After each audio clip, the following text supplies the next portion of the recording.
Hello friends, कैसे हैं आप। स्वागत है आपका मेरे चैनल पर। तो जैसे कि आपको पता है, कार्तिक मास ख़त्म होने ही वाला है। तो हम आखिरी के बचे हुए दिनों में ऐसा क्या करें कि हमें पूरे महीने का पुण्य थोड़े से दिनों में ही मिल जाए। कार्तिक माह में तुलसी के पौधे की पूजा करने का विधान है। इसके लिए सुबह शाम तुलसी के पौधे के पास घी का दीपक जलाएं। साथ ही तुलसी चालीसा का पाठ भी करें। ऐसा करने से माता लक्ष्मी जल्दी प्रसन्न होती है। कार्तिक माह में रोज़ाना शाम को अपने घर के मंदिर में 7 कपूर जलाएं। ऐसा करने से घर में सकारात्मक ऊर्जा का प्रवेश होता है और घर में सुख शांति रहती है। घर के लोगों के बीच झगड़े कलह खत्म हो जाते हैं। कार्तिक मास में अष्टलक्ष्मी की पूजा करने का बड़ा महत्व है। अपार धन, लाभ, संतान प्राप्ति और यश के लिए कार्तिक मास के हर शुक्रवार को अष्टलक्ष्मी की पूजा करें। अष्टलक्ष्मी की पूजा करने से देवी प्रसन्न होकर आपको एक साथ सब कुछ प्रदान करती है। कार्तिक मास में गंगा स्नान का बड़ा महत्व है। यदि ऐसा संभव ना हो तो किसी अन्य पवित्र नदी में स्नान करें या घर में नहाने के पानी में गंगा जल मिलाकर स्नान करें। इससे भगवान विष्णु की कृपा आपके ऊपर बनी रहती है। पूर्णिमा के दिन माँ लक्ष्मी का पीपल के वृक्ष पर निवास होता है।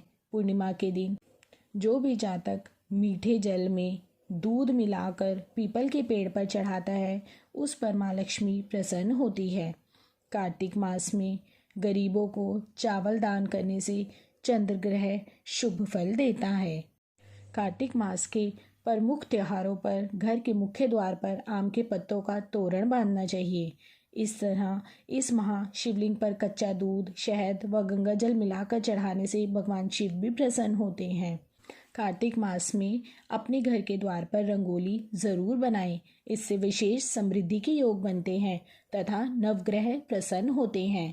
कार्तिक के पूरे महीने ब्रह्म मुहूर्त में पवित्र नदी में स्नान करने का विधान है। कहते हैं इस महीने श्री हरि जल में निवास करते हैं। नदी में स्नान ना कर सके तो घर में ही नहाने के पानी में पवित्र नदियों का जल मिलाकर स्नान करें। कार्तिक महीना भगवान विष्णु को बहुत प्रिय है।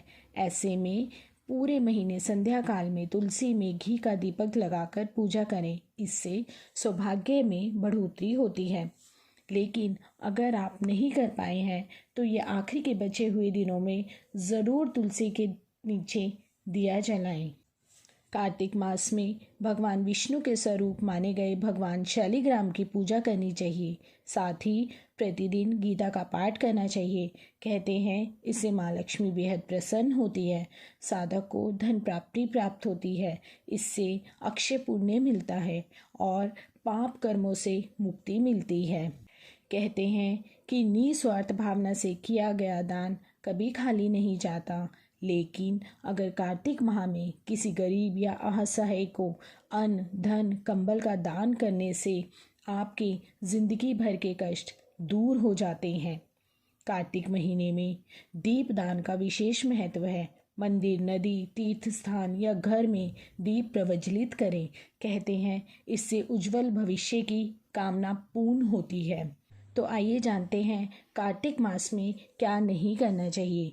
शादीशुदा व्यक्ति कार्तिक मास में शारीरिक संबंध ना बनाए, वरना चंद्रमा के दुष्प्रभाव आपको व्यथित करते हैं। इस महापत्नी या किसी प्रकार की नन्ही बच्ची को उपहार दें। कार्तिक माह में ब्रह्मचर्य का पालन करें। साथ ही अपनी इंद्रियों पर संयम रखें। कार्तिक चतुर्मास का आखिरी और चौथा महीना होता है। इस दौरान पलंग का त्याग कर ज़मीन पर सोना चाहिए।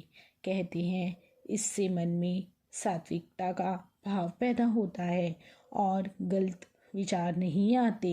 तामसिक भोजन गलती से भी ना खाएं। प्याज, लहसुन और मांसाहार का सेवन ना करें। कहते हैं इससे माँ लक्ष्मी रूठ जाती है और ऐसे घर में देवी लक्ष्मी का वास नहीं होता।